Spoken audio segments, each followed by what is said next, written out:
It started on one of those bone-cold Vermont mornings when even the coffee can't quite cut through the chill. I was halfway down Maple Ridge Drive, the plow blade carving neat walls through 8 inches of fresh snow, when I spotted Patricia Harrington, president of the Maple Ridge Estates HOA, marching straight toward my truck boots, sinking coat flying expression promising nothing good. I'd been at this for over 20 years, running the Millbrook County road crew, responsible for keeping roads open through every kind of weather, this side of hell freezing over. Most days I was happy for the solitude, just me, the diesel engine, and the satisfaction of knowing folks could get to work, school, or home because I showed up before dawn. Patricia, though, she wasn't having it. She flagged me down and made me stop right in the middle of the street. I rolled down my window, bracing for the cold and whatever storm she was about to unleash. "Do you know what you've done?" she snapped, pointing to the snowbank at the edge of her property. "You've blocked my view of the mountains. I pay a fortune for that view, and now all I see is this pile of filthy snow." I kept my tone even harder than you'd think, but I've learned patience on the job. "Ma'am, the snow's got to go somewhere. I can't just make it disappear." She wasn't having it. Out came the HOA rules. She actually pulled the paperwork out of her coat. Our covenants forbid anything from obstructing our view corridors. At 5:30 in the morning, she had HOA rules ready to go. I explained politely as possible that county snow removal takes precedence over HOA rules.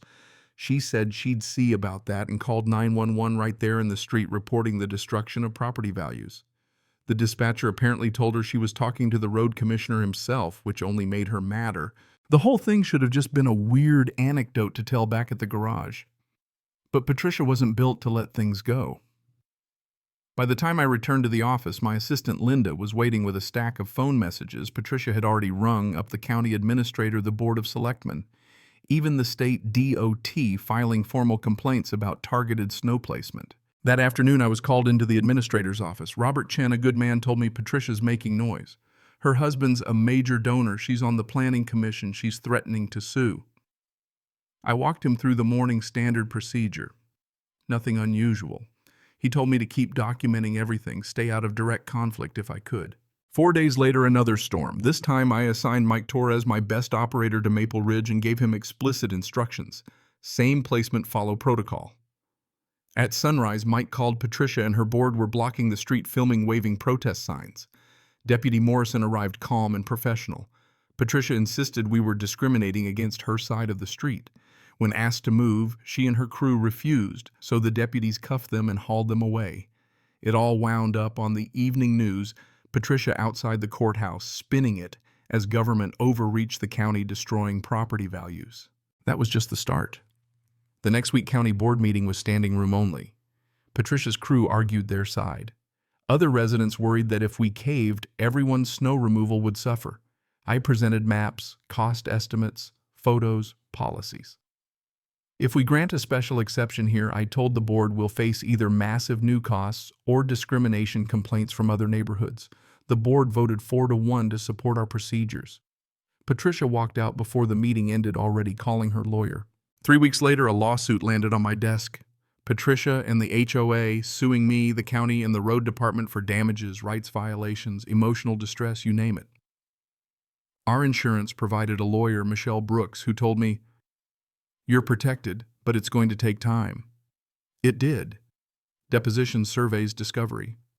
Patricia even hired a surveyor who claimed a few yards of snow had crossed into HOA land. That led to an amended complaint for trespassing. It was all noise but noise you have to answer. Then came the nor'easter, 20 inches in less than a day. I worked 30 straight hours with my crew. Maple Ridge Drive was a mountain of snow. Patricia was at her window filming as I went by. Days later, her lawyer filed for a restraining order to keep me off the street. The judge tossed it but ordered a settlement conference. Patricia's list of demands was long: alternate snow placement sides, haul away any bank over 4 feet, a written apology, $50,000 compensation, and her legal fees. Michelle said absolutely not. The county had done nothing wrong and we wouldn't apologize for doing our jobs. The mediator tried to find compromise, but I stood my ground. The case went to trial. Patricia's lawyer painted me as a tyrant obsessed with my own convenience. Michelle laid out the facts: budget, safety, the impossibility of special treatment. When I testified, I explained the reality. You do the job right by the book because people's safety depends on it. I can't plow to order. After 4 days, the judge issued his ruling. We'd acted lawfully and reasonably. The HOA had no case, and their demands would cost the county dearly. Snow must be removed, and it must go somewhere, the judge wrote. Patricia appealed. It dragged on another 8 months, all through the next winter. By the time the appeals court affirmed the ruling, the HOA owed $98,000 in legal fees. The residents had to pay a special assessment $3,000 ahead. Patricia was voted out, and she and her husband quietly moved to Florida. The new HOA president wrote me a thank you letter. For 3 years, the lawsuit hung over my head. Every snowstorm, every complaint, everything got scrutinized. But we held the line. Other counties called to ask for advice. I spoke at a state conference about it, not because I wanted to be a hero, but because the next person in my shoes might not have backup. Sometimes public service means holding your ground even when it costs you. We could have paid Patricia to go away, but that would have told every HOA in the county that a little noise and a big threat equals a fat check. Standing up for the right thing is harder, but it's worth it. Winter came again. I was back on Maple Ridge plowing before sunrise. This time a few neighbors waved, someone even yelled, "Thank you, no protests, no complaints." Just the steady scrape of the blade snow curling aside, mountains glowing pink as the sun rose. It wasn't a grand cinematic victory, just quiet satisfaction. Roads clear, kids getting to school, ambulances able to get through. Justice, if you ask me, doesn't always need a parade. Looking back, I sometimes wonder if Patricia ever understood what she put her neighbors through. How her insistence on her view cost everyone. Maybe not. Some folks are so sure of their own rightness they can't see past their own window. But here's the thing, snow keeps falling, and someone's got to clear the road. That's the job. You do it right, no matter who's watching or complaining from behind the glass. So now I'm curious, where do you draw the line? At what point does protecting your rights cross into hurting the community? Is it fair for one person's preferences to cost the whole neighborhood? Drop your thoughts below, share your stories, especially if you've tangled with an HOA.